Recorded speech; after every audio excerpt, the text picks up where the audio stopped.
ರಾಮ ಮಂದಿರದ ಒಂದು ವಿಶೇಷ ಸಂದರ್ಭ, ಅಲ್ಲಿ ರಾಮನ ಮೂರ್ತಿಯನ್ನು ಪ್ರತಿಷ್ಠಾಪನೆ ಮಾಡುವಂಥ ಸಂದರ್ಭದಲ್ಲಿ ಕಾಂಗ್ರೆಸ್ನವ್ರಿಗೆ ಆಮಂತ್ರಣ ಇದ್ದರೂ ಸಹ ನಾವು ಹೋಗೋದಿಲ್ಲ ಅನ್ನುವಂಥ ಒಂದು ತೀರ್ಮಾನವನ್ನು ತಗೊಂಡಿರುವಂಥದ್ದು ಅತ್ಯಂತ ದುರ್ದೈವದ ಸಂಗತಿ. ಅವರ ನಿಲುವನ್ನು ನಾನು ಖಂಡಿಸ್ತೇನೆ. ಎಲ್ಲರ ಇಚ್ಛೆ ಇದೆ, ರಾಮರಾಜ್ಯ ಆಗಬೇಕು, ರಾಮನ ಕನಸು ನೆನಸಾಗಬೇಕು.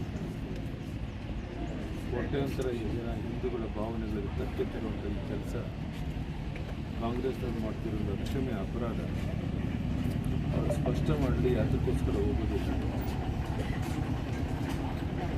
ಸೋನಿಯಾ ಗಾಂಧಿ, ರಾಹುಲ್ ಗಾಂಧಿ, ಸಿದ್ದರಾಮಯ್ಯ ಇಂಥವ್ರು ಸೇರಿ ಈ ರೀತಿ ಒಂದು ಒಳ್ಳೆಯ ಕೆಲಸಕ್ಕೆ ಕಲ್ಲಾಕುವಂಥ ಪ್ರಯತ್ನ ಮಾಡ್ತಾ ಇದ್ದಾರೆ. ಅವರೇ ಪಶ್ಚಾತ್ತಾಪವನ್ನು ಪಡ್ತಾರೆ. ಈ ನಿಲುವನ್ನು ನಾನು ಖಂಡಿಸ್ತೇನೆ. ಈಗಲಾದರೂ ಅವ್ರಿಗೆ ರಾಮ ಸದ್ಬುದ್ಧಿಯನ್ನು ಕೊಟ್ಟು ಕಾಂಗ್ರೆಸ್ ಪಕ್ಷ ರಾಮ ವಿರೋಧಿಯನ್ನು ಸಾಬೀತು ಮಾಡಿದಂತಾಗುತ್ತೆ. ಈಗಲಾದರೂ ಎಚ್ಚರಿಕೆ ವಹಿಸಬೇಕು ಅಂತೇಳಿ ನಾನು ಈ ಸಂದರ್ಭದಲ್ಲಿ ಒತ್ತಾಯ ಮಾಡ್ತೇನೆ.